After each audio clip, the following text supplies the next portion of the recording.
Gesto Deportibon eskola garaiko kirolean balioak sustatzeko programak proposatzen dizkiegu lurralde gobernuei.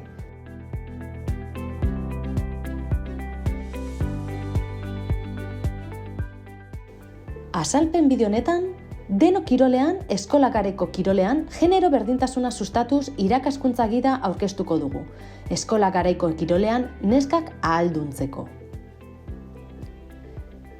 Ba al dago berdintasunik neska mutilen kirol eskaintzan? Kirolean, gauza berdina espero aldute familiek semeengandik eta alabengandik? Neska mutilek, ba aldute emakume kirolari erreferenterik? Berdintasunez heltzen aldiete kirol baliabideek, gizonek eta emakumeek egiten dituzten kirolei?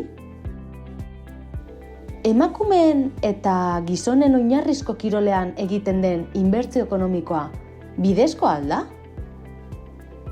Kirol Kontseilu Gorenak babestutako San Joan de Deu Ospitaleko 11. Faros txosteneko datuen arabera, bigarren hezkuntzaren hasieran, kirola uzten duten nesken kopurua bikoitza da mutilen aldean.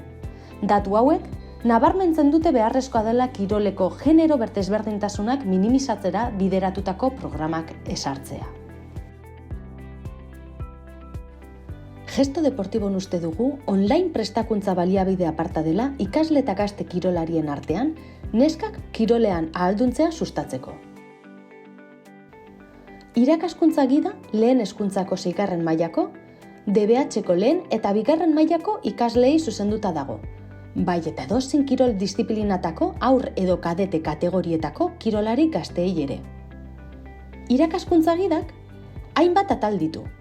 Sarrera, justifikazioa, helburuak, gaitasunak, metodoa, parte hartzaileak, jarduerak, ebaluazioa eta ondorioa. Atal guzti hauek hezitzaileei laguntzen eta orientatzen diete, eredu teorikoa eta aplikazio praktikoa uztartzen dituen ikuspegi aktiboa eta partizipatiboa erabiltzen da. Jardueren atalaren barruan, 7 fase dituen proiektu bat garatzea proposatzen da, guztira 11 saiotan banatuta. Atal honetan, proiektua osatzen duten 7 fasetako bakoitza aurkituko duzue. Lehenengo fasean, problematikaren aurkezpenari helduko zaio.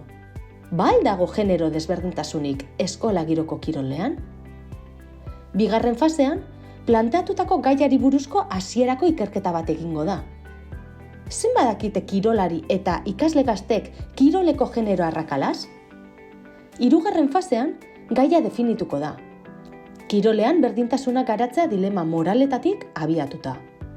Laugarren fasean, aurkitutako informazioa ikaskidekin partekatuko da, kirol klubean ikastetzean genero berdintasuna sustatuz.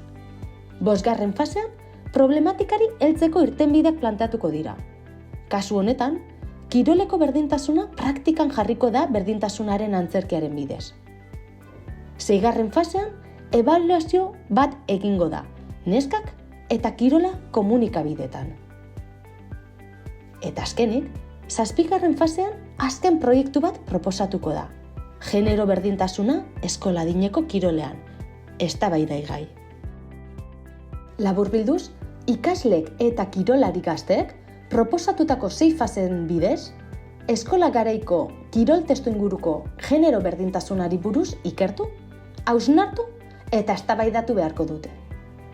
Azkenik, jakinarizen nahi dizuegu, irakaskuntza gidari buruzko edozein galdera edo iradokizun plataforman gaitatutako posta elektronikora bidal dezakezuela.